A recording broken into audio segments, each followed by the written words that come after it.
And welcome, everybody. It is Beaufort County's House of Cards. Glad to have you all here with us. It is another Thursday night, and man, have we got a lot of good stuff going on tonight. Glad you are all here. We are on the Big Patriot Radio Network, and we're going to jump right in. But first, thank you to those of you who are continuing to help keep this independent news outlet and other independent news outlets like Corey Allen's The Overton Report, New America Movement, Culture Crossroads, and places like that. We appreciate all of you that help keep us on the air. If you haven't done so, please consider donating or contributing. Go to what you see on the bottom of your screen there. That is patreon.com/Beaufort House of Cards. And man, that would be awesome. We would love to have you as part of the family. We're going to have a guest come on a little bit earlier than usual tonight. She should be checking into the green room shortly, and we will get right over to her once she gets all settled in. First of all, number one city of listeners over the past week on Big Patriot Radio. Give it up for Greenville, South Carolina. Once again, this is like the third or the fourth week or something like that, that they have taken the top spot, and the top or most requested song of the week since last Thursday was How We Roll from Florida Georgia Line. But first, for tonight, let's have a check of your 5-minute news. This is VOA News. I'm Steve Miller. The death toll from a massive landslide in western India rose to 16 on Thursday as rescue operations were suspended, with about 100 people still feared trapped. These women were nearby, and they were mourning the deaths of their loved ones. Land gave way in the middle of the night in the remote mountain hamlet of Irshwawadi in the state of Maharashtra, about 60 kilometers from Mumbai, flattening several houses and trapped many who lived there. In a virtual news conference, National Security Council spokesperson John Kirby says that the United States is imposing sanctions on roughly 120 firms and people in and out of Russia in a bid to choke off Moscow's war funding. These sanctions will, among other things, further inhibit Russia's access to products that support its military and illegal war, curtail Russia's use of the international financial system, and starve Russia of G7 produced technology needed for its aerospace and defense sectors. The sanctions imposed on Thursday by the Treasury and State Departments target people and companies from Russia to the United Arab Emirates to Kyrgyzstan. Iraq expelled the Swedish ambassador on Thursday in protest at a planned burning of the Quran in Stockholm. that had prompted hundreds of protesters to storm and set alight the Swedish embassy in Baghdad. The Swedish Foreign Ministry said that all embassy staff were safe and condemned the attack. Iraq's Foreign Ministry issued a similar condemnation, vowing to conduct a swift investigation to identify the perpetrators and hold them to account. For additional stories 24 hours a day, be sure to visit our website. This is VOA News. In a virtual news conference, National Security Council spokesperson John Kirby says that the U.S. is deeply concerned about not knowing the fate of Private Travis King's condition in North Korea. This is not a country that is known for humane treatment of Americans or frankly, anybody else for that matter. North Korea is also likely to milk the border crossing by the U.S. soldier for propaganda purposes, but will probably not be able to gain much political leverage. We hear more from Reuters' Joel Flynn. North Korea remains silent on the situation on Thursday. State media, which in the past reported on the detention of U.S. nationals, have also not commented on the incident so far. Tai Yong-ho is a former North Korea diplomat. He told Reuters that while it might initially look like Pyongyang has unexpectedly acquired diplomatic leverage, it won't necessarily lead to significant gain for the communist state. A growing number of analysts have also cast doubt on how Pyongyang will be able to use King to their advantage. That's Joel Flynn of Reuters News. Authorities in northwestern Pakistan said twin suicide bombings killed at least 3 police officers Thursday and wounded 10 others in a volatile district bordering Afghanistan. Police in Khyber, in the province of Khyber Pakhtunkhwa, said that the attackers targeted a government compound, which houses district police headquarters. In a statement sent to journalists, the outlawed Tehreek-e-Taliban Pakistan, or TPP, claimed responsibility for the attack. The TPP also claimed responsibility for killing at least 2 security personnel at a police post in Peshawar.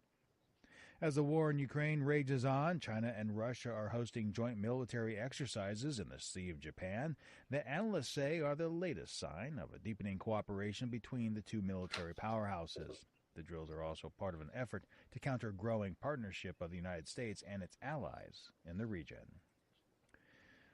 A confirmed tornado yesterday damaged homes and businesses around Rocky Mount, North Carolina in the United States East. AP's Jennifer King. More than a dozen people were injured. The storm ripped off the roof and toppled pallets at a major Pfizer manufacturing plant. The company says produces drugs, anesthesia, and nearly 25% of all sterile injectable medications used in U.S. hospitals. Mike Poitras in hard-hit Dorchester tells WTVD he sheltered in a bathtub and held on to his girlfriend and dog as they were flung around 30 yards along with the rest of his new house. We came out of it. Nothing we owned it. Forecasters say there's little relief expected from record-breaking heat and torrential rain moving from the Mississippi Valley up towards New England. I'm Jennifer King. For pictures, videos, stories, and more, be sure to follow The Voice of America on your favorite social media application. From Washington, I'm Steve Miller, VOA News. All right, and there you have it. That is the 5-minute news. And you can hear the news each and every day at the top of the hour from 9 a.m. to 5 p.m. Eastern Time on BigPatriotRadio.com. And as always, we're powered by United Digital Promos. I want to say thanks again to South Carolina House Rep Joe White, who was came on the show last week. Lots of conversation during his time with us. And afterwards as well. We greatly appreciate his time. We do have one correction to make to the show.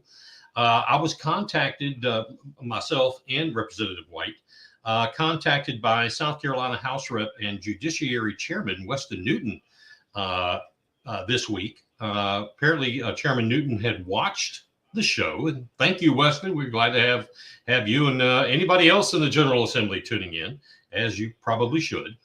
So thank you. And he wanted to point out that it wasn't he that, quote unquote, in his words, attacked Representative White. Rather, it was Representative Jay West.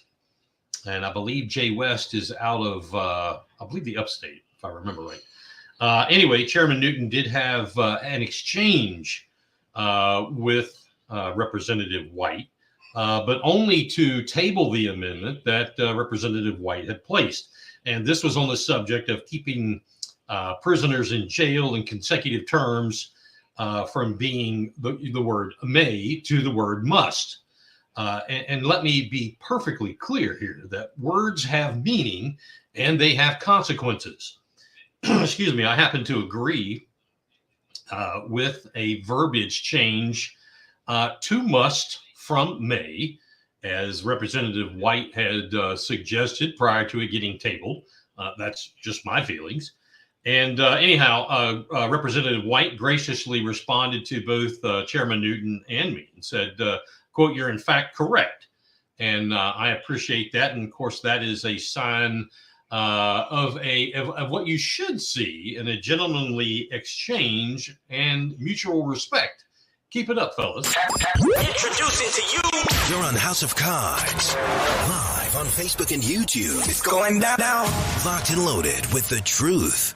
All right, our guest did arrive, and we're going to bring her out of the green room back there a little early this week. Don't forget, folks, if you want to comment,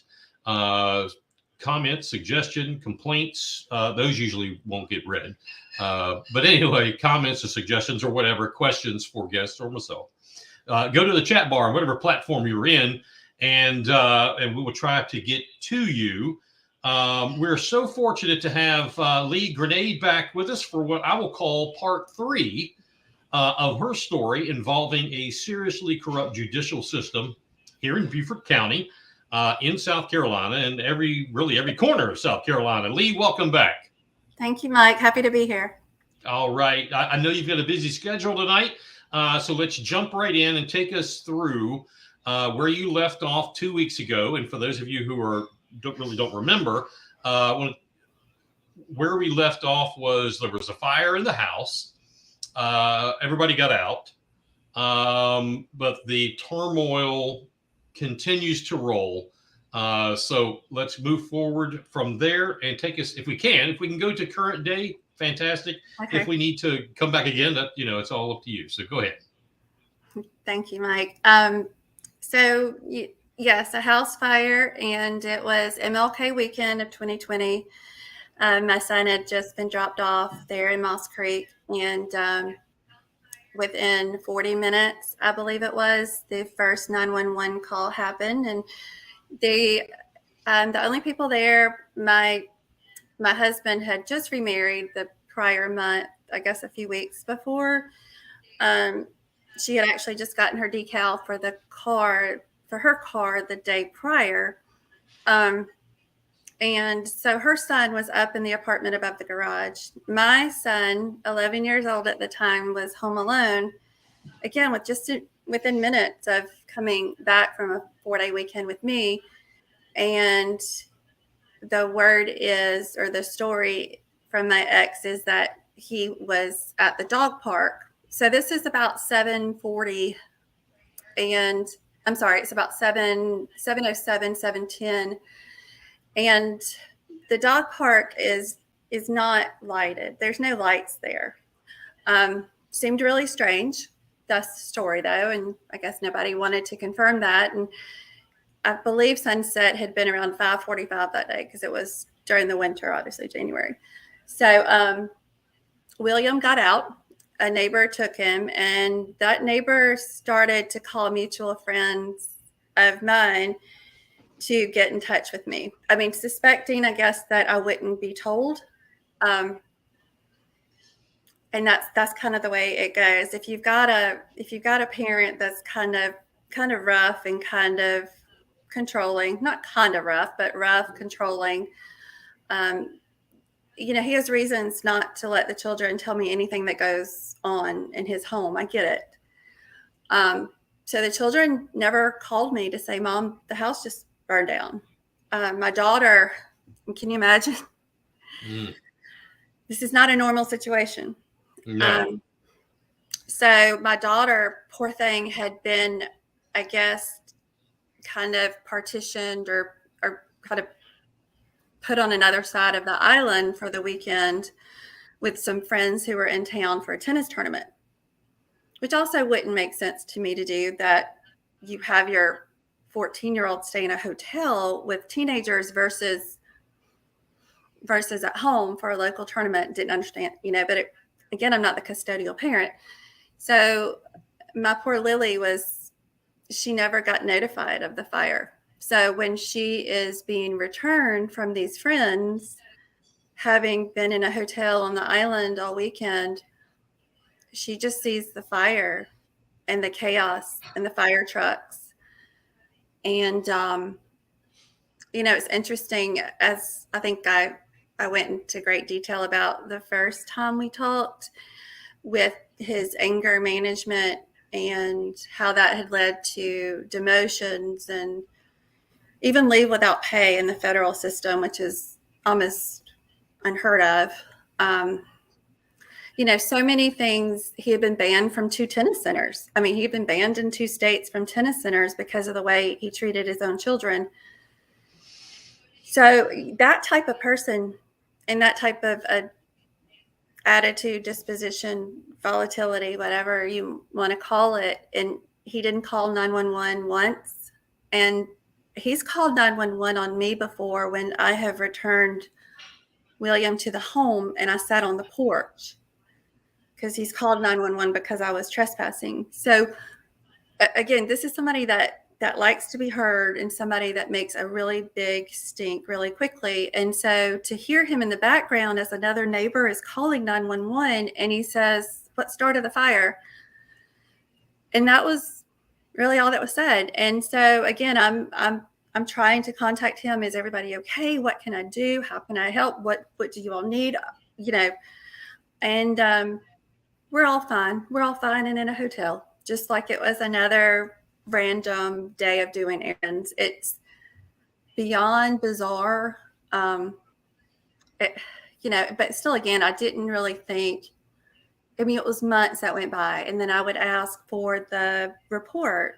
I wanted to see, like, as time went on and I started to kind of process things, I wanted to see. And I believe it was mid-March, and I thought, well, that's plenty of time to do whatever testing, to do whatever kind of a analysis, experts. I mean, again, I've never been through a fire. And about mid-March, I got the report back from the fire marshal, and it was essentially blank. Just undetermined and blank. And though the police had been dispatched, I guess, as part of the 911 call, they had actually vacated the scene at, I think, about 10:45. I'll have to check the record, but 10:45, they were off site. They were done. They left. And the firemen were still there, I think, for another 20 minutes. So the scene was never secured. And then I got again, I'm still an owner of the home. So I go to the chief of security there in Moss Creek and I say, "Hey, I need to see who was at the property. I mean, this is my child, or my children." I mean, one of them's, really upset because she thinks her cat's died. The other, they both have lost everything. I mean, every single worldly possession they've lost everything. Yeah. And so I got those records, and at 11 o'clock the next day, my ex was back on the property. And, at 12 o'clock, the origin and cause expert showed up. His name is Bud Thames, Thames. Mm-hmm. And he's a CFI certified fire investigator. And I think I started talking about it a little at your last episode. But according to the report that I subpoenaed from insurance, they had a conversation. So they had a conversation, and the hypothesis, the guess was that maybe it was an electrical issue, and maybe an ember escaped from the chimney. Now, both of those things were really easy to disprove. So first of all, the electrical, the house had been completely gutted. So this is not, again, this isn't rocket science. I didn't even have access to the property. But all he had to do was just look at Zillow. The house had been completely gutted. the real estate agent, again, before I made this claim to SLED, I said, here's the real estate agent. Here's her number. She will tell you the home was completely gutted. I'm sure I know that there are permits that had to be gotten for all of these things. Well, the way that the origin and cause experts report reads is that all the electrical was original to the house, which was built in 1970s. Well, that's just not true. The house had been updated, I think, 2 years before we purchased it in 18, and all commercial grade appliances. I mean, I know enough to know that you can't, you probably can't take a 1973 house and put in commercial grade appliances. You've got to upgrade the wiring. So that was completely false. The other part that was completely false is that William, my son, he doesn't want to talk about the fire. I've never asked him to talk about it because it's just too. Sure. I'm there when he has nightmares. Mm-hmm. And I mean, I can see, I kind of know, I know my son, so I don't want to ask. And plus, even if I said, even if I did do that, the court, especially as biased as the court is against me, it's not like I could go into court and say things and they would believe me. So again, I never talked to him about it, but I have a younger friend who I think we were walking dogs together or something one day, and William just opened up and started talking to her. And he said that he had just been returned. And he said, Dad told me to stay inside and watch the fire till it went out. And he said the fire was almost out, and then I heard noises above my head. So to think that an ember escaped when the fire was almost out doesn't seem normal either. Mm-hmm. There was one other claim that he made, and I got this from Lily. My daughter was actually in counseling on the 28th because of the fire and because she was so distraught about the cats that she believes have died, but her cat had been turned in the preceding Friday to Sunday, January 20th, and her dad lets her think it's dead. And so Lily is distraught. This is captured in the psychologist's notes that I subpoenaed. But in that, my ex is saying to the psychologist that there was a hole in the flue. And I was like, well, that's interesting. That's story number 3. So I get out our old home inspection from 2018. Flues are perfect. Not just that, we hadn't used the fireplace. And so it was, and I might have mentioned this too, our Harris Teeter and our Kroger cards were still linked. And I just go through every purchase for 2 years. The only time Kenlin was ever purchased is right before the fire. And so you have all this, and then you had, I know his finances. I know he overspent trying to hurt me, and which he did successfully in taking the children from me. Maybe $300,000 or so, and we didn't have that kind of money. And he has a secret clearance with the government. So even in one of his, there was one time he tried to get me arrested because I went to the DMV motor vehicles because I wanted a copy of his driving record because, again, I know him very well, and I wanted to see if there was something there.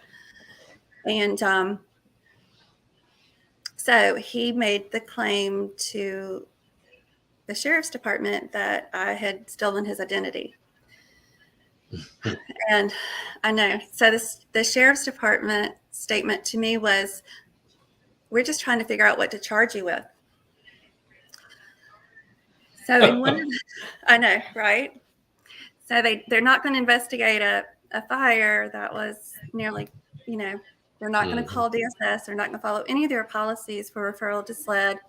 But by golly, she said to me, I mean, that's captured in an email because I ended up going home and writing PJ Tanner and saying, I understand that you all are trying to figure out what to charge me with. Let me tell you what you ought to be doing. So anyway, it's I can't make this up. It was, I guess, a few months rocked on, and I just really was feeling uneasy. I started talking to SLED out of the blue. SLED calls my attorney in Augusta and says, "This is how you get SLED involved." And listening to Sandy Smith is it's kind of a similar process. As you send them what you have, you petition for it, you make the case for it, and to Sandy me, Smith of the Murdaugh. right. Case. I'm sorry, Stephen Smith's okay. mother. Mhm. Yes, sir. So, I'm following all these cases because I'm like, this is, I can learn something. I can figure out a protocol. I can get names. I can find experts. So I'm watching very closely, and so I do all of this. I even send them a little jump drive, and I do a little synopsis, just a little Word document of all of this that I have, and it's much more. I mean, financially, he had bounced a check to me for less than $100. So there were all these motivations, and I think I mentioned on the last time too that, and people don't believe me, but then I can show you the documents that USAA, by gosh, what was that, like 14 hours after the fire, my ex had $15,000 in cash. You said that. Yeah, just in time for the origin and cause expert to show up and basically give a sham report that was enough for USAA to close the case and give my ex all of the money, which came out to like 1.1 million. Essentially with nothing done. It's the craziest thing ever, Mike. I wouldn't So believe the insurance company never investigated the root cause of the fire, just paid out the claim. Right. He was on site and he had a discussion. Now, it's my understanding that the homeowner shouldn't be there. The homeowner should not be there when the home is being inspected, particularly if he was a suspect or could have been a suspect. All right. So it's less than one page, and it says, that he talked with the homeowner, just one homeowner, and talked with him and took some pictures, and he was out. So you're right, nothing got done, and then it was recommended to the subrogation attorney that it be closed, and then I would not concede to signing the quitclaim deed. Even though he had been awarded the home and the divorce settlement, we hadn't settled that. So in my opinion, legally, I was still an owner. Plus, I wanted things investigated, and I kind of dangled that, and I said, "Show me where an investigation happened, and then I'll pass it off to you." And of course, that didn't happen. So, at this time, we have it at SLED, and I'm so hopeful, and I'm so encouraged. And at first, they're very interested, and they say absolutely. And then I hear nothing for 4 weeks. And I said, okay, that's about enough time. And I don't want to be too pushy because, that doesn't go over well. So I called them and I got him on the phone, and he said to me, "We would have loved to have investigated, but we reached out to Beaufort and they declined. They will not allow us to investigate." And who at Beaufort told him that? Angela Venz. Okay. She is the major, I believe it is, with the sheriff's department. Is she public information? Something like that? She is. She took Bob Bromage's spot when he made a quick exit last summer. But at the time, she was the major in charge.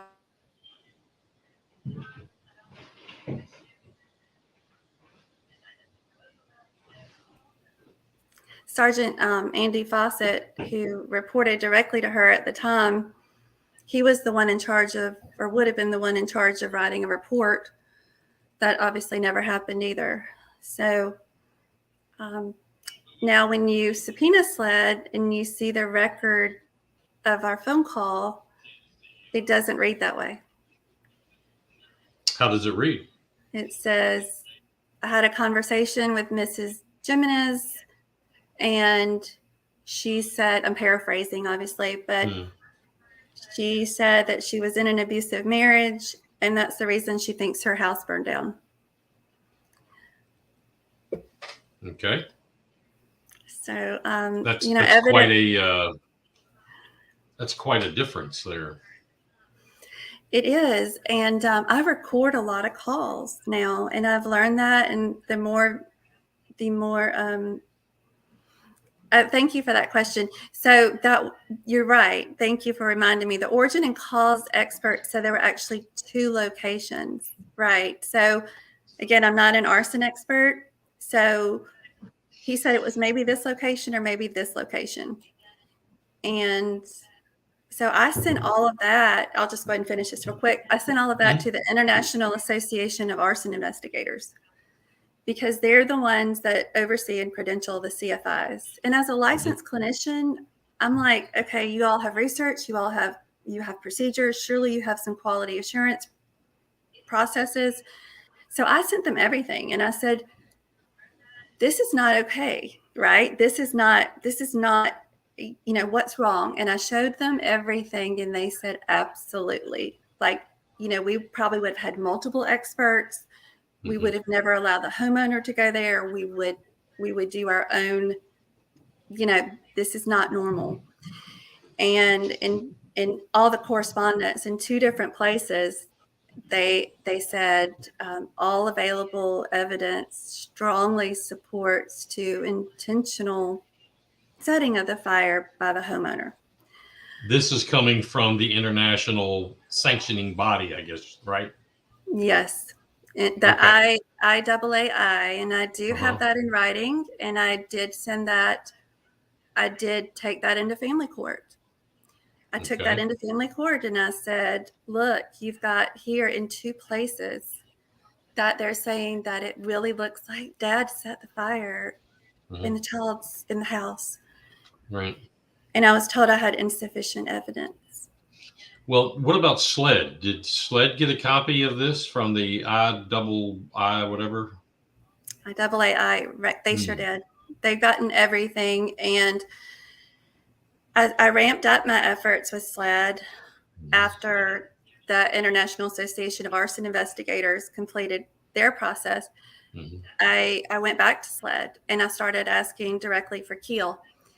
He passed me off to the person that was in charge of arson. So although I had initially been in contact with Captain Brian Jones, now I was passed off to Brad Keller. So Captain Brad Keller, who's a very nice man, and he called me, and this is last October. He calls me, and he tells me all of his credentials, and he tells me all the teaching he does, and how he is the go-to arson expert in the state. And about the 4th time I heard that, I said, I appreciate it. And this is like into an hour of our phone call. I got it. I appreciate it. However, you're not hearing me. And that is that all these processes that were supposed to work didn't work. And that's when he gave me the example, or I gave him the example of, if somebody takes me into the woods right now and kills me, but y'all don't find me, is that a crime? And he said, well, that's kind of a stupid question. And I was like, well, based on the rationale that you're using, until you all declare it a crime, it's not a crime. And I'm telling you that I have done the work for you. I just need for y'all to show up and stop playing favorites with the Beaufort County Attorney, Robert A. Church, who was my ex's roommate. And even worse, Mike, I don't think I've shared this part, even worse, before I had that, so this is December of last year, that I had the confirmation from the animal shelter by subpoena that, yes, my ex had turned in the cat 2 days before the house inexplicably burned. So even before that, I kind of had it on good authority that that's what happened, but I didn't have subpoena power. So I was mouthy enough one day to put a group text with Robert A. Church, with Sergeant Fawcett, and my ex, and basically said, shame on all of you. You know about this intentional fire. Again, this is summer of last year, before I was able to confirm it and present it to the court early this year. I said, shame on you. Y'all are the law and order of the county, and you had I was telling you that there's evidence of intentionality. Is that the word? I mean, this is your probable cause right here. And you all don't care enough to go by the animal shelter and confirm it yourself. And I pretty much called them all out. PJ Tanner has yet to return any calls. Every now and then he'll have like a major or somebody else. And sometimes they leave pretty condescending, remarks on my voicemail. But it's I mean, I can't believe this is my life. And it's just, when you do think about Sandy Smith and Stephen Smith and how do these things happen? How do these things not get investigated appropriately? Right. And so many others. I mean, with my, the little Facebook page that I have, I reached out trying to find administrative support this week because I was like, I can't keep up with all these victims. Yeah. And I'm not, you know what I mean? Yeah. Exactly. Hey, let me ask you, and you tell me, I know you've got something pre-planned for this evening. So when you have a hard stop, you just say the word and we'll stop. So first of all, I'm going to assume that group text you sent never got an answer of substance whatsoever. So logically, and I think I know the answer to this, logically, the next step would, at least to me, either be to hire a lawyer from outside of Beaufort County or make a phone call to the solicitor, Duffy Stone. Do either of those come into the picture about now? Yes. So we were doing that all along. We were, Duffy Stone's office, we were sending everything to Duffy Stone. Everything. My attorney, he was just a family law attorney, felt a little bit, he's kind of young, but I liked him because I couldn't catch him in a lie, and I couldn't catch him, just a very good, honest guy. So he was trying to help as best he could. He reached out to all of his contacts. I reached out all over the state, not just South Carolina. I reached out everywhere. I even reached back to Texas, where USAA is based, because I said, wouldn't this be wire fraud? Because I think I mentioned partly in the last week, he took 100% of the money that was addressed to me. And there was a $30,000 check that came through. And again, this is from the insurance documents that were subpoenaed by me. And apparently he tried to cash it, and our names were both on it. So the bank kicked it out. So to me, I mean, forgery, I feel kind of like and I know you were watching the Murdaugh case, but like when Eric Bland would go on these press conferences and say, people go to jail for, writing bad checks for a few $100s.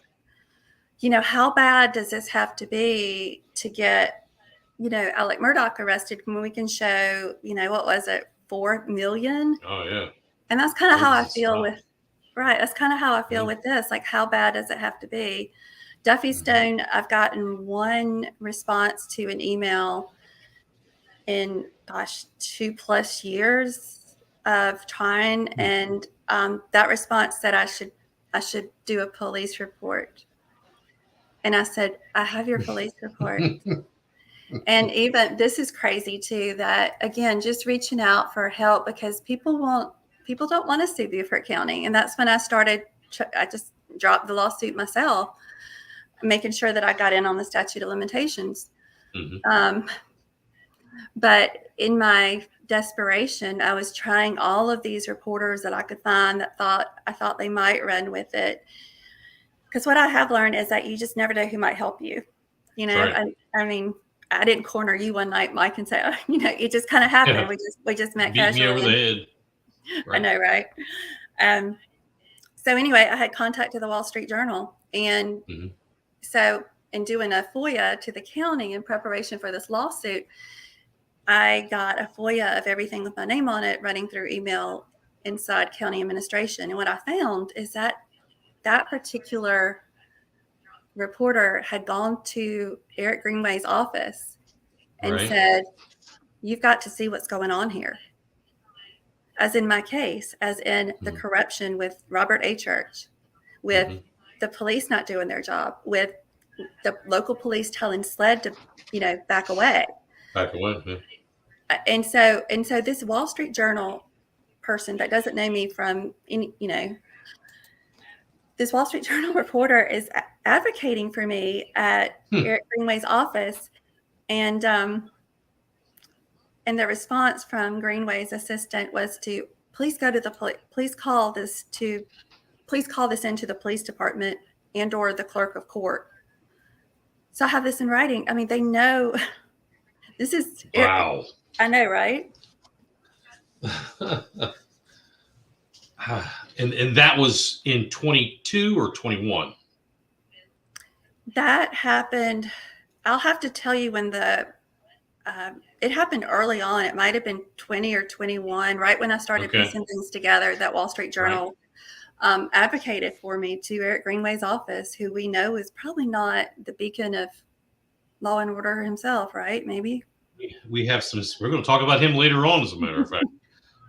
So do you have an active case against Beaufort County or all these bad actors or no? Well, I do. And if you look online, it says dismissed, and I'll just give you a quick synopsis of that. I represented myself against Beaufort County and Robert A. Church in April. Mm-hmm. When I did that, I went in with the Supreme Court of the United States. They tried to say that their subpoena wasn't issued properly. So I said, we can get past that. And I quoted Justice Few of the South Carolina Supreme Court, where he excusable neglect. This is what he said. This is excusable neglect by a pro sayer trying to make sure that this doesn't go ignored. Mm-hmm. I also argued that it absolutely had public safety. Mm-hmm. I argued that there were damages. I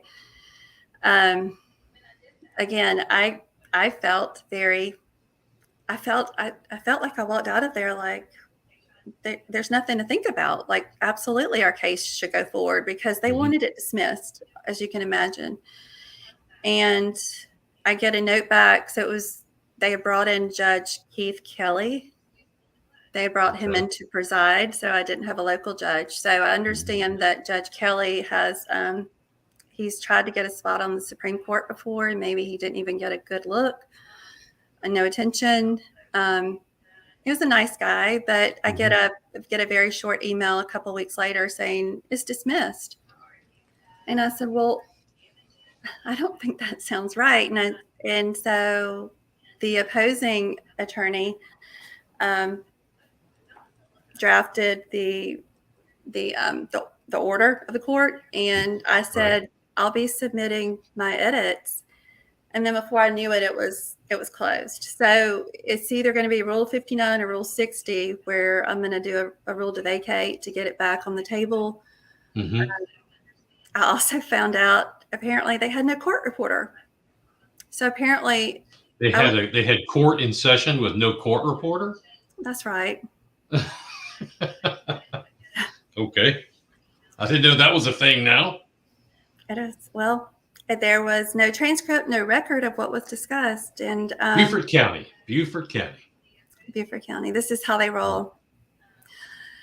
So there was no transcript, which is going to make it almost impossible to appeal. So plus I'd rather just do the rule to vacate, because that will be quicker, and we'll argue this again, and I'll keep on arguing this. And it was interesting that the county's attorney, he said, Mitchell Griffith.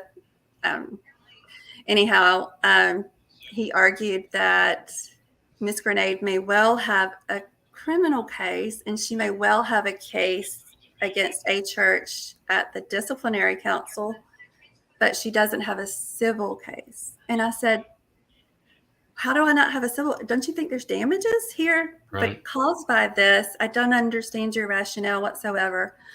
Not only did it damage my home, but 2 other homes. I mean, this could have been a lot worse than it was.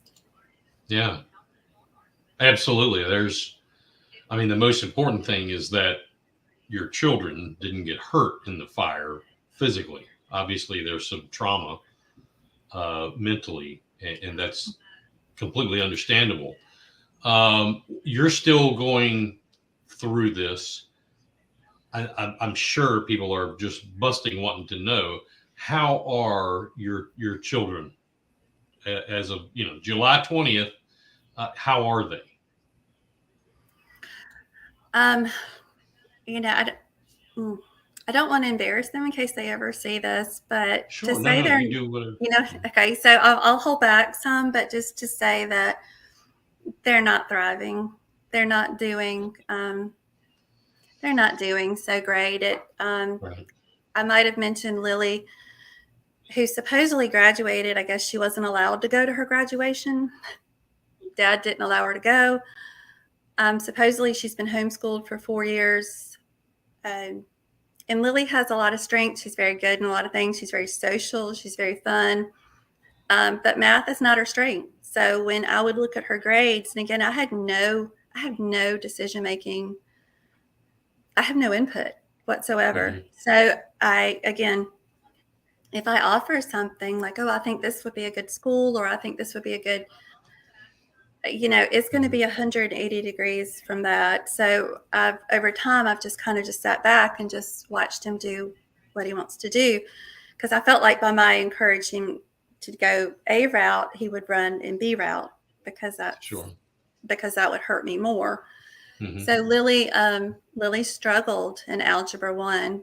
This is just one example, just mm-hmm. struggled about as badly as you can struggle in a class. And I was seeing this scrape by, and then it's Algebra 2. Well, in Algebra 2, again, this is 100% homeschool, and she's 95s and 100s. Mm-hmm. Because that's normal, right? And then I'm getting these alerts from the school that she doesn't show up for weeks. So Lily's supposed to be going off to college. And I, as her mama, I'm thinking college is so hard already. I mean, it's a hard adjustment. And if my poor child doesn't have a high school education, because mm-hmm. nobody's seen her face. And so William is he gets by, and he's found football, and he's found his football team. That's actually where he is now, that he's wrapping up a barbecue with. This is our changeover day. Mm-hmm. Yes, the X does work for the federal government, and I have contacted the OIG, and I've said, aren't you all interested in this? And they find all these reasons to just kind of dismiss it. It's remarkable.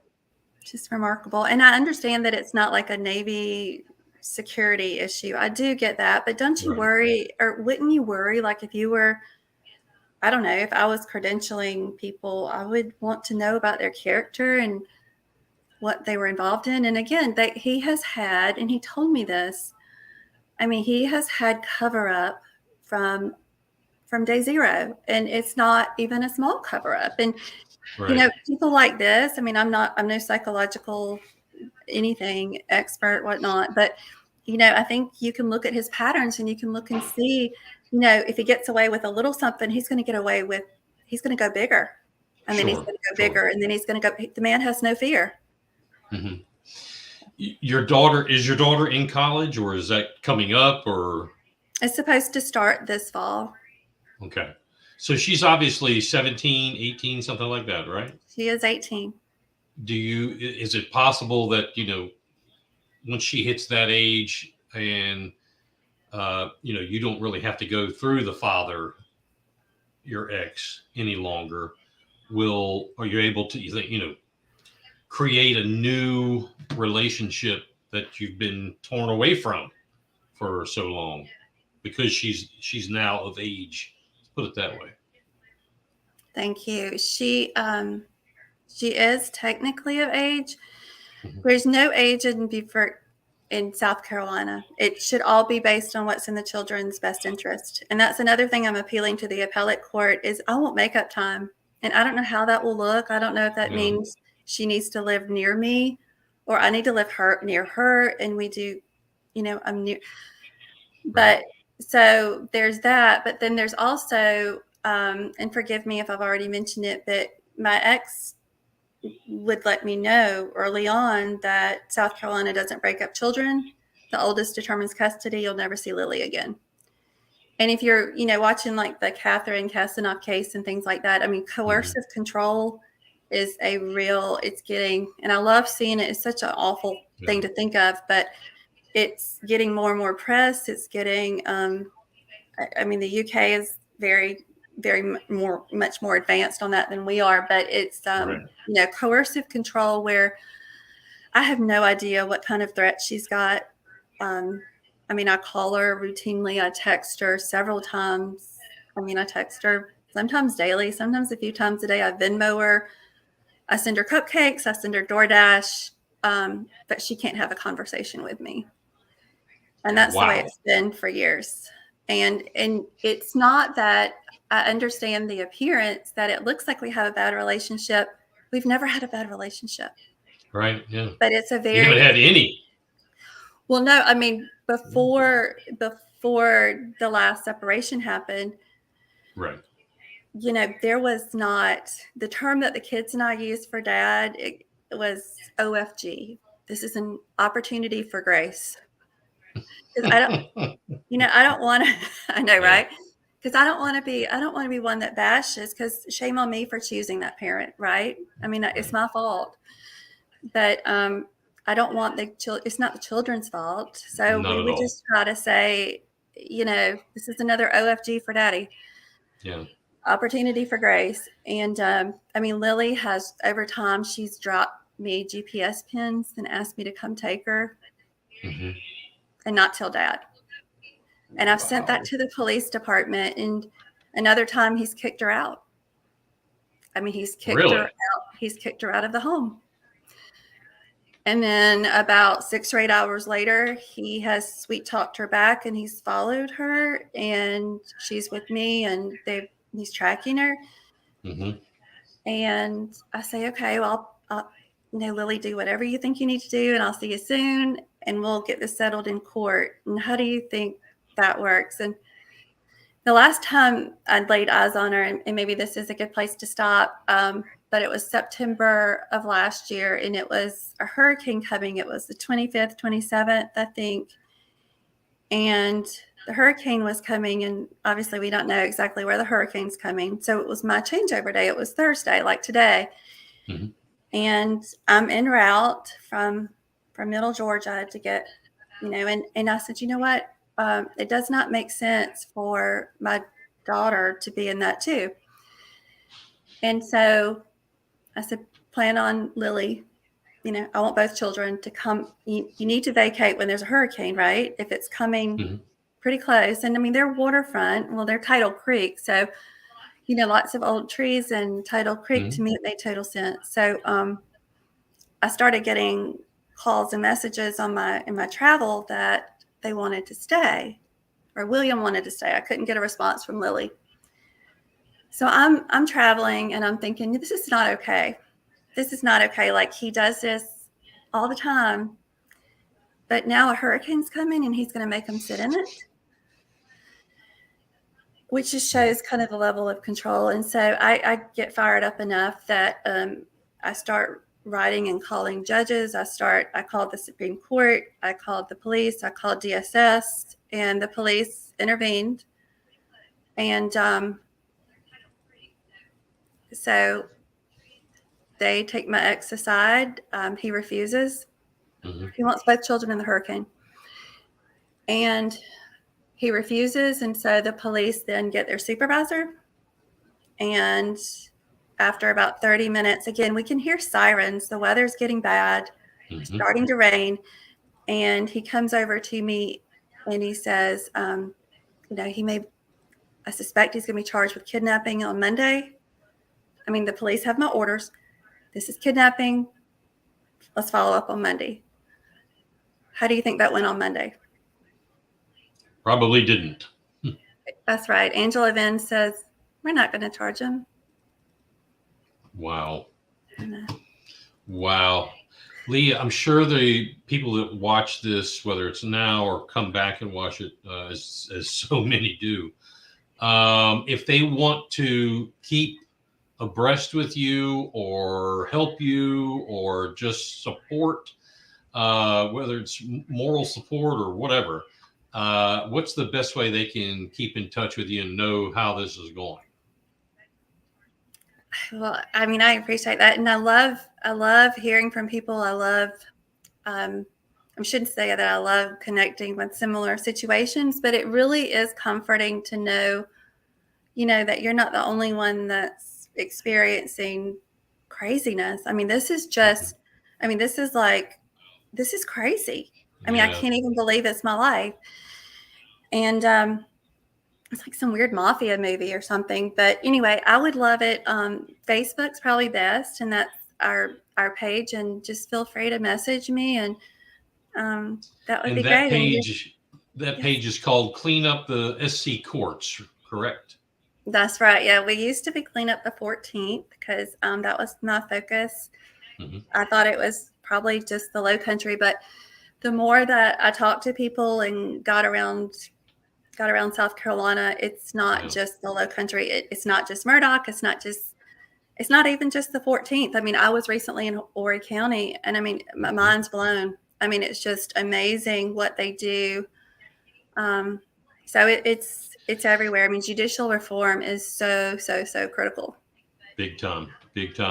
Thank you again, my friend Lee Grenade. You are a champion for this effort, and we want to continue to work with you on this to make judicial changes in the state. God bless you and your efforts, and God bless your children. So thank you very much. Come back anytime. Thank you so much, Mike. I appreciate you. All righty. You bet. All right. It is, what time is it? It looks like it is straight up 8 o'clock. Locked and loaded. Let's go. Patriot Radio. Blues, news, country pop, and classic rock. Wait a minute. Interesting story out of the Washington Examiner recently. Jack Elbaum, reporter, is reporting that a Harvard University study that was written by three scholars of the ultra uber liberal Antifa-loving University of California at Berkeley and the University of Washington, that's state, says and suggests that author Ibram Kendi, and if you don't know who that is, that's the author of the book Stamped. That was number 97 that I asked to be pulled off the shelves here in the Beaufort County Public School District. He also was the author of other race-hating, race-baiting books. Anyway, their study, these uber-liberal professors, scholars, said that Kendi is wrong. That's right. They said he is wrong about racial progress. What are you talking about, Mike? That's right. The statement from Kendi, and this is what he has said, his statement has been that America and Americans, and that's woke speak rather, for white people, are inherently racist. That statement that America and Americans, meaning white folks, are inherently racist has been found to be incorrect by these three ultra-liberal scholars. So what was this scientific study supposedly based upon? Well, we looked into that, and what they did was they looked into the effect of labeling certain businesses as quote-unquote black-owned. And if a race of set black businesses or black business owners were salient to customers, well, what did they find? Well, they found that by doing so, in other words, labeling these businesses black-owned or black-owned business, They found that by doing that, business and demand for such business increased. That's right. The business and the demand for business went up. Positive. Now, stay with me here for a minute. Why is that shocking? Well, if Kendi had been correct in his musings, and if CNN was correct when they quoted Caucasian, a white person hating shit for brains author Robin DiAngelo, where it was said on the screen that, quote, Robin DiAngelo said this on screen on Communist News Network: if you are a white person in America, you are racist, period, comma, pure and simple, comma, and without a lifetime of conscious effort, you will always be, end quote. So if both of these morons, DiAngelo and Kendi, had been correct, the university studies would have supported it with zero effect on black businesses. But it had the reverse effect, completely opposite. Business grew. Look, the point of talking about this here, and really the point of the article and study is not to suggest that there should be widespread expansion of racial classifications, not qualifications, classifications of business, be them black-owned, white-owned, Oriental-owned. No, it's simply to show another example of the narrative that America, having made no progress over the past 400 years, per Kendi, per DiAngelo, is simply wrong. Simply wrong. School board member Earl Campbell here in Beaufort County, by saying his dribble that he's been spewing for weeks, that we've been doing this wrong and we've been teaching kids wrong in this county and we should listen to people like this, has just been proven wrong. You were wrong, Earl. You were wrong. Example for those of you who are naysayers. That's right. No, it's your racism that makes you spend money at black owned businesses, Corey says. Obviously, you bigot. Absolutely. So, example, there are naysayers going, I don't know about that. Well, here, take a look at this. In 1961, 4%, only 4% of citizens polled approved of mixed race marriages. Black, white, black, Asian, white, Asian. You figure it up. Make the soup however you want it. In 2022, that number is now 94%. No progress? Really? Seriously? What has come out of Kendi and DiAngelo's books is that they duped your ass. Those of you who believed it, they duped you. They became rich. That's what came out of their books. 94% of folks nowadays don't see a problem in black, white, black, Asian, white, Asian, whatever. They don't see a problem with it compared to 4% in 1961, 50 some odd years ago. Obviously, it's better. The joke is on you that continue to believe. If you still believe, the dribble coming from, I like saying that word tonight. You continue to believe the trash, the crap, the lies that come from these morons like Ibram Kendi. And man, I would love to have him on my show. I think Corey and I would have a field day with that. Or this Robin DiAngelo. You continue to believe they're trash, you are going to be trash. Introducing to you. You're on House of Cards. Live on Facebook and YouTube. It's going down now. Locked and loaded with the truth. Let's talk GOP. The Grand Ole Party. It's been a while since we've traveled down this road, but here they are once again, back in the news. First off, how many of you have received a mailer or an email, specifically email, from your county GOP chair or your state GOP chair or your parish GOP chair, for you folks that are tuning in down in Louisiana. Have you received that email talking about, quote unquote, bank the vote? That's right. The initiative for 2024. Ronna McDaniel, the RNC chair. Anyway, Ronna and her colleagues, her cohorts, people like Kevin Henley, the chair of Beaufort County, they're all in on this. So first off, the RNC has said, and counties are repeating it. I live in Beaufort County. I've seen it. I've got the email. Other counties, I would imagine you have or will as well. Counties are repeating it because Ronna told them to, which means, at least here in South Carolina, Drew McKissick told them to. This isn't what they've told them is this, and you can go to their pages. I've seen this in several counties, by the way. The effort, it's almost quotable. This is an effort to beat the Democrats in 2024. That's the sales pitch. That's the deliverable. That's the hot topic. That's the headline. No shit, Ronna.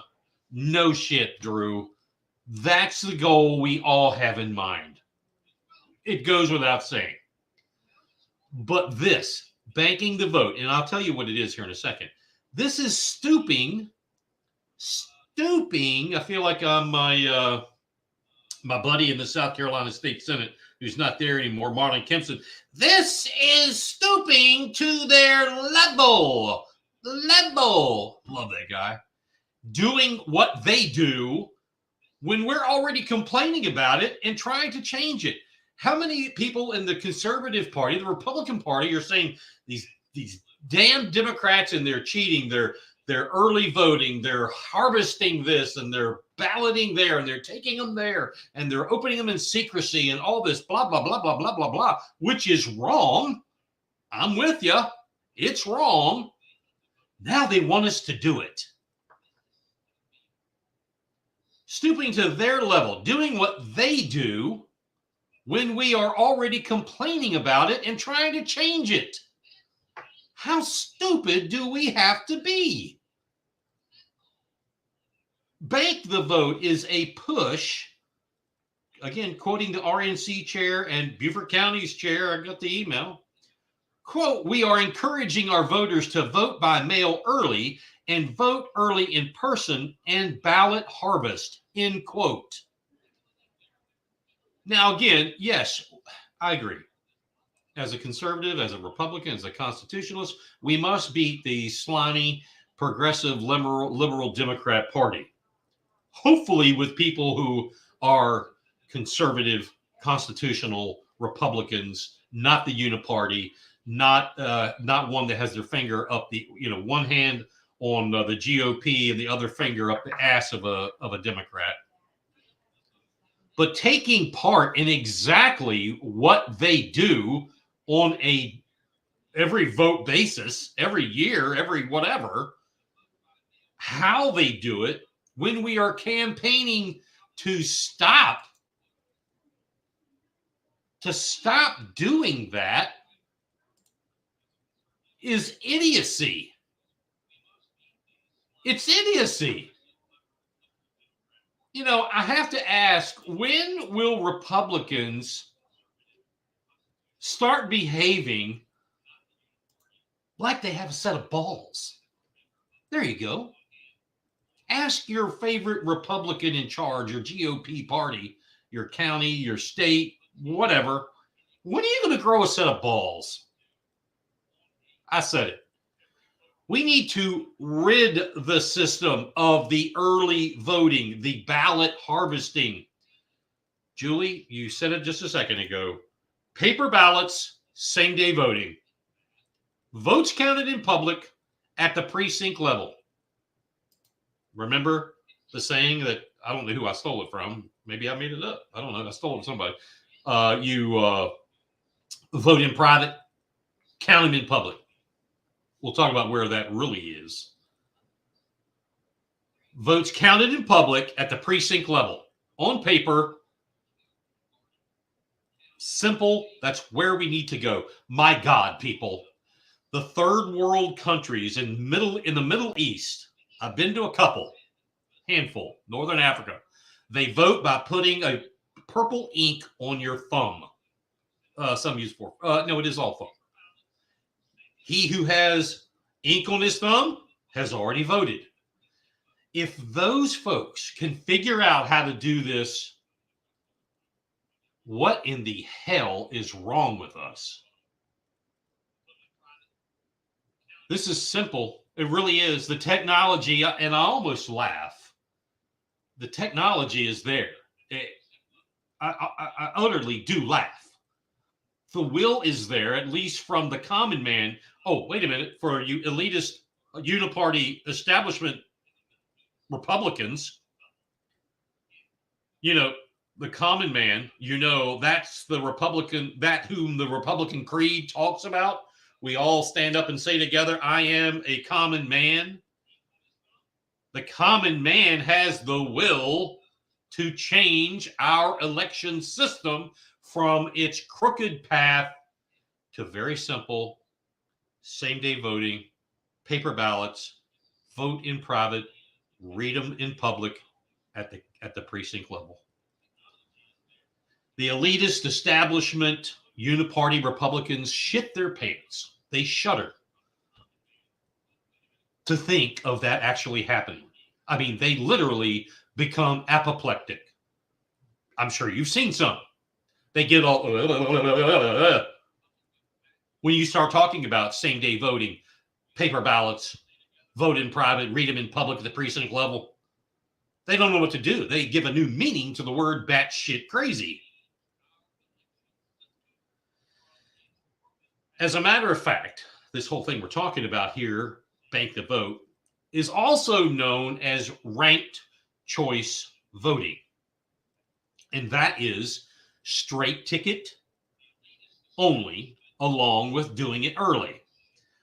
Now, when we are giving these marching orders, and that is what's coming out, that is what has been coming out, that is what's coming up now, pay attention. When you're giving the marching orders by the party, many do not. They do not put that in all capital letters, underline it in bold print. Many do not take the time to research the candidates and options. Ranked choice voting disenfranchises voters and leaves the counting up to machines. Early voting potentially gives the results to nefarious actors who then know exactly how much they need to cheat. Don't laugh. We saw it happen. An electronic system that is more centralized takes the power away from the people. I want to thank my good friend. I'm not going to mention her name because I didn't ask if I could do that. So she knows who she is, that sent me some of this information to use as backup data. So I appreciate that. So thank you. This system taking the power away from the people, which is where the power is supposed to be in the beginning, the genesis of this entire exercise, the power should be with the people, is exactly what GOP Beaufort County State Executive Committee woman Xiaodan Li is promoting. She is promoting the machine. She is promoting Bank the Vote. She is promoting ballot harvesting. She is promoting ranked choice voting. Control. Power. That's all it can be. It's not stupidity, that's for sure. She's very smart. Control and power. She's fooled many, but many more have wised up to her actions. That's right. I am once again calling out Jodan Lee for her actions and her behavior. You complain about Democrats like they're demagogues, and then you want to support doing what they're doing. This makes absolutely no sense. She should be suspended from the party for her actions over the past 2 years. But again, with so much, no one has the guts or the balls to do it. And I mean, no one in power and control right now. If there were, they would have already done it. They've changed the rules because if you disagree with them or you call somebody out, they have the right to censor you or kick you out of the party.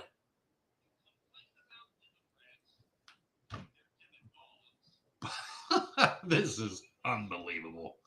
However, let's take a look at what's legal. Let's look at the South Carolina Constitution. And I happen to have just in front of me, everybody pull it out, use your computer, use the books. I have them here behind me. Use your little app and flip to Article 2, right of suffrage. That's in the South Carolina Constitution. Article 2, right of suffrage. Number 1. This is quote verbatim, whatever you want to call it. Elections to be by secret ballot. Protection of right of suffrage. All elections by the people shall be by secret ballot, comma, but the ballot shall not be counted in secret. The right of suffrage, as regulated in this Constitution, shall be protected by laws regulating elections and prohibiting, comma, under adequate penalties, all undue influence from power, bribery, tumult, or improper conduct. The rules of the game are right there. What is it that you people can't understand? You people being the elitists, the globalists. Are you all getting your marching orders from Rockefellers or something?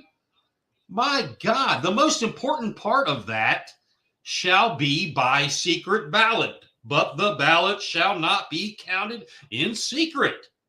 I've said it over and over. Many others have said it over and over. When will we wake up? The authors of the South Carolina Constitution made no provision. Let me say that again very seriously. They made no provision for early voting, ballot harvesting, etc. They knew then that would be a travesty to our state constitution and to the U.S. Constitution. Now, yes, I do believe that military stationed overseas should have the ability to vote properly. You can't call them all home. We didn't have overseas bases when all this was being written. So, yeah, there's an exception. Well, what about the indigent? We can figure that out. I feel strongly we can figure that out. Everything else, same day voting. Period.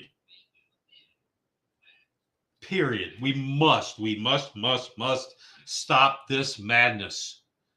And yes, Julianne, as soon as you let go of that little piece of paper and it slides in the machine, transparency is over.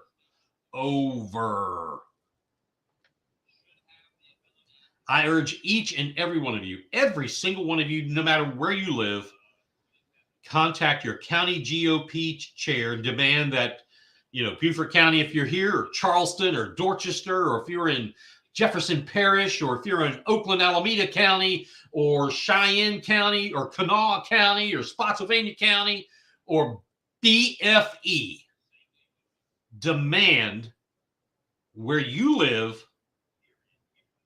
that the GOP not participate in this egregious, and that's what it is, It's an egregious violation of our state's constitution. If your state has similar language, it would apply. Obviously, if your state doesn't, California's probably doesn't, then it wouldn't apply. But if it does, you should call them out. As far as this news outlet is concerned, we plan on having, hopefully we will have South Carolina House Rep Rob Harris, who's out of the upstate, on soon about this very topic. He's very involved with it, along with Joe White and judicial and so on and so forth. And also, we're trying to pin it down either on this show or a special show that we would let you know about. Nationally known expert on this subject and a computer guru and just a hell of a nice guy, Mark Cook. We want to get them here on the House of Cards. Locked and loaded. Let's go. Big Patriot Radio. Blues, news, country pop, and classic rock. 5 minutes past the bottom of the hour. In other local news to Beaufort County, this network has become aware, just happened this afternoon, matter of fact, while I was in the car. We became aware that South Carolina State Senator, Republican Tom Davis of Beaufort and Jasper County, that is Senate District 46, he has drawn a competitor for the 2024 election to this Senate seat. That's right. That is right. I was a little taken aback so early, but hey, it's time. Bluffton resident Laura Sterling has publicly stated she is going to run for this seat as an independent candidate. I've already reached out to her. I don't know if I've heard back or not. I haven't read it. We're going to reach out to Sterling and see if she would like to come onto this network, come to the show, give us her shtick. Obviously, as well as Tom Davis for a response to the news, and if he wants to, be a part of the show, absolutely. The microphone is always open. In the words of my good friend Al Flowers, the mic is always open, and it's always for you. Stay tuned to this network for more info on this race as we move forward to 2024. Should be interesting. Laura Sterling has ran for county council. She ran against Jim Clyburn for U.S. Congress, I guess that's congressional seat 6, I believe. I don't know if she's ran for anything else, but those two I do know about. This is a good thing. This is part of the system. This is how our system works, and this is what makes it work when people get involved. Whether you're a Tom Davis fan or a Laura Sterling fan, or, you're a fan of Mickey Mouse. That's probably a piss poor example, but let's just say, whomever, Elmer Fudd. If that's who you want to run, get him involved, get her involved. Anyway, we've reported it here on this network that Beaufort County Administrator Eric Greenway has been involved in a misconduct investigation. Of what? We don't know. Nobody knows. County Council, minus Chairman Passaman, doesn't know. Strangest shit I've ever seen in a long time. What we have found out, however, you had to know there was going to be something. We have found out this. Now, I'm not saying this is part of the investigation, so don't take it that way. I'm just saying we found this out. Whether it's got something to do with it, I don't know. I'm just here giving you the news.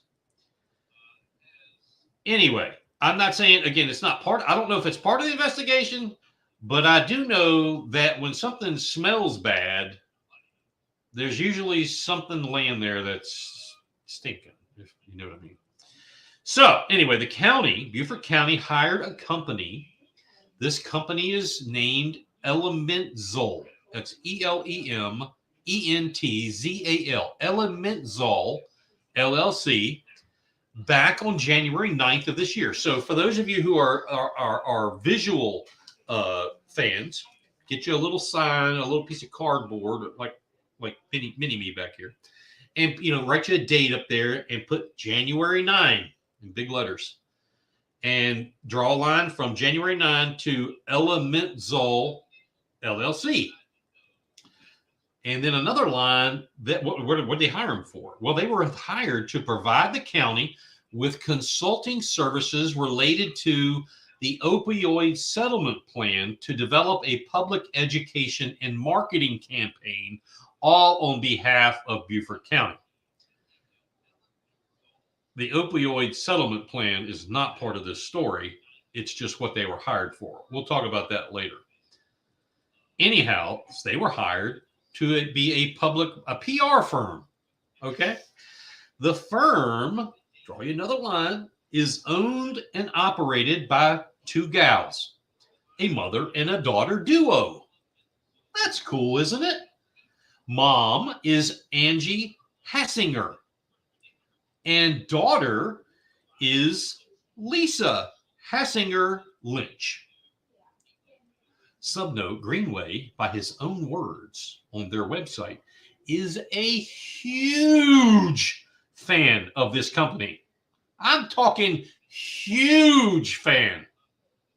Let me re-say that again. He is a huge fan. They've got two reviews. One of them is his. And he's a huge fan. This company, by the way, incorporated itself in December of 2022. There's another date for you. January 9th, 2023 is here. December 2022 is there. Less than 30 days from them getting the award, they incorporated. Nobody did any background check on them. Nobody did any investigative, what have you done in the past? That shit didn't happen. It can't. It can't. It couldn't. Anyway.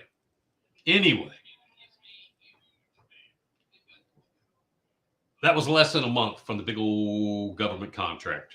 And they're always sweet. Now, I know this smells of corruption, backroom deals, collusion, and all, but there's more.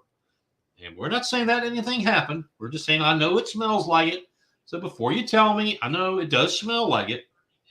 But let's go forward. Let's see what else we've got. In April of 2023, so we got December over here, January over here, and now April over here. January to February, February to March, March to April. 60, 75 days. Beaufort County hired a new county wellness director.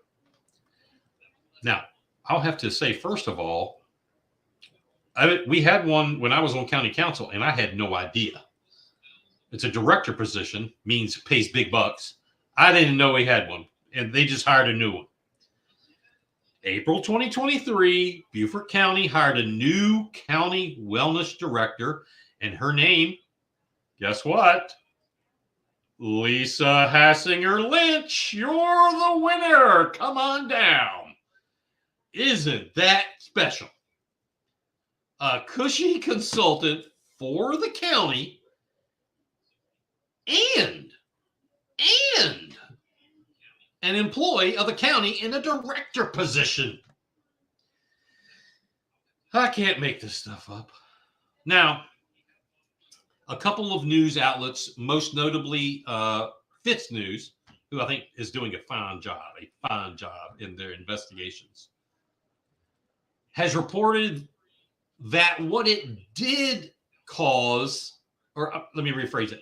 They have reported that what did cause the May 2023, I remember December 22, January 23, April 23, May 9th, 2023, a month after she was hired for her second gig with the county. Anyway, Fitz News is reporting that what did cause the May 9th, 2023 incident report, which launched the active investigation and criminal probe, they're reporting that it does involve Greenway and Lynch in some form or fashion. They didn't say how it involves them. I don't know how it involves them. That's what came from, allegedly from Fitz News. This outlet has no idea. Or or at least that's what I'm going to say at this particular time, what this is all about. But we will keep you updated. I guarantee we'll keep you updated. In the meantime, pay attention, ladies and gentlemen. This is the second time tonight I've said that.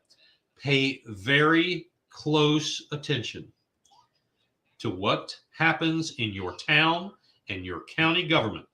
This kind of stuff is happening with sleight of hand, quickness, all around.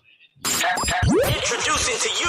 You're on House of Cards, live on Facebook and YouTube. It's going down now. Locked and loaded with the truth. Just about done on this Thursday night. It is 8:30, bottom of the hour, 2032 for my friends over there at the U.S. Marine Corps Parris Island and Air Station.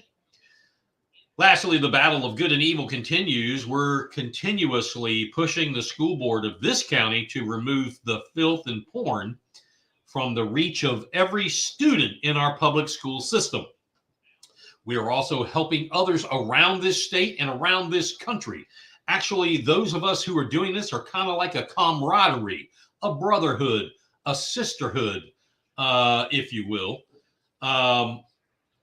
trying to keep the children from being subject to such perversion. Anyway, the Inept School Board, I'm talking right here in Beaufort County, is so scared. They are so scared right now. They don't know what to do. They get slammed, and literally they get slammed from this group of what I call shit for brains libtards, known affectionately as the iniquitous beast of Ladies Island and her mendacious imps, and threatened. Then they're getting bombarded with the truth from us. Really, they have a tough job. They're getting hit with threats and all of the porn and transphobic and all the shit from the left, and they're politicizing it, and then they're getting the truth. They're getting it from the state legislators because there are laws that have already pumped out. There are laws that are sitting there ready to go. Tom Davis and I spoke about this together this past week about the next session. They're getting hit from religious leaders that have said, there's no way you'd read this stuff in my church. Five in Bluffton told me that. Now, the same two, Unitarian something or another, go to the school board meetings and say that they love it. They would do that in church. That ain't no church I would ever send a child. I wouldn't go anywhere near that. Anyway, once again, aside from, and I must say this, aside from Dr. Rachel Wisniewski, Elizabeth Hay, and Victor Ney, no one has any balls to stand up for our children. Apparently, because that's how you vote. I've had some conversations with Ingrid Boatwright, but I haven't seen her do anything yet. There's been tons of people that have emailed her. They've copied me on them. There's been county council people that have been emailing her, and from what I understand, making a phone call, but she continues to vote the opposite way. So no one has had any balls to stand up for the children other than those three that I mentioned by their actions of how they voted. Look, I am publicly right now, record this, do whatever you want. I'm publicly making the call right now that in all districts across northern Beaufort County, find someone to run against these people. They're not worth the plastic that they sit on. They're not school board ready folks. Hilton Head, find new people to run against these clowns. They don't deserve to be there. We are proving this bunch is more interested in staying in bed with the likes of the World Economic Forum, which their chief or former chief, one of them lives as a second home on Hilton Head Island, and they have their meetings here. That's right. They're more interested in staying in bed there than they are helping your children.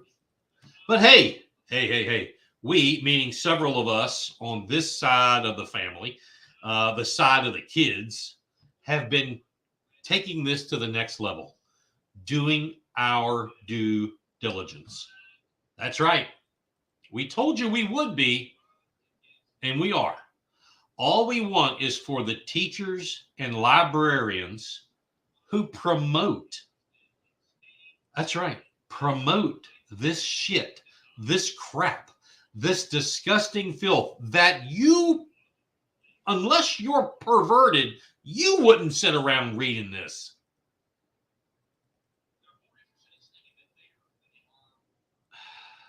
We want those teachers and librarians who promote this to do one simple thing: leave our kids alone. Okay?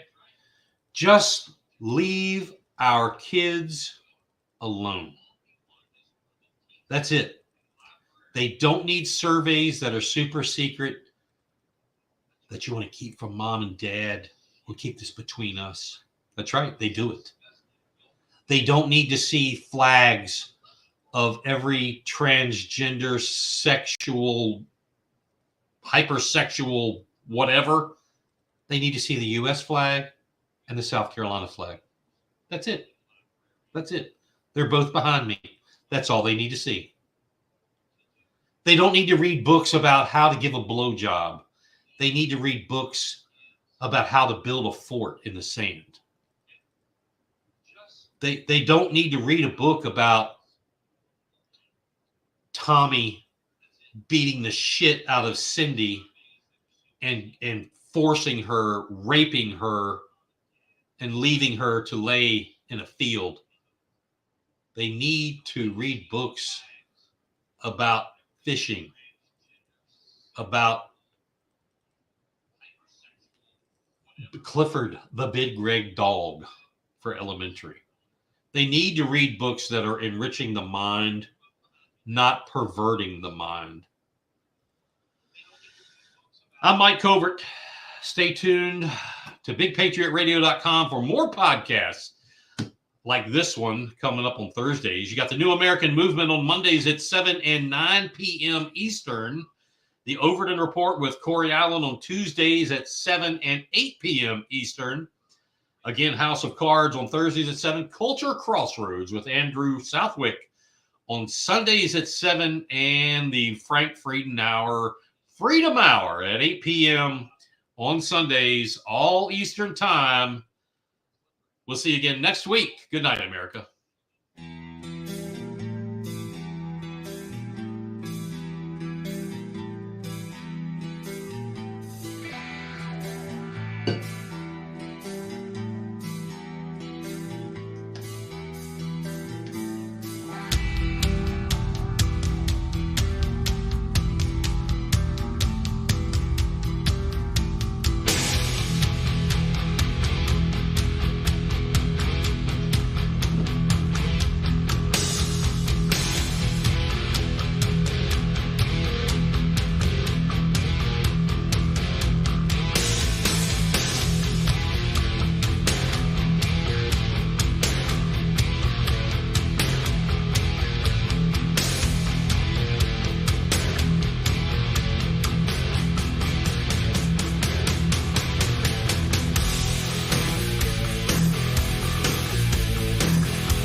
Locked and loaded.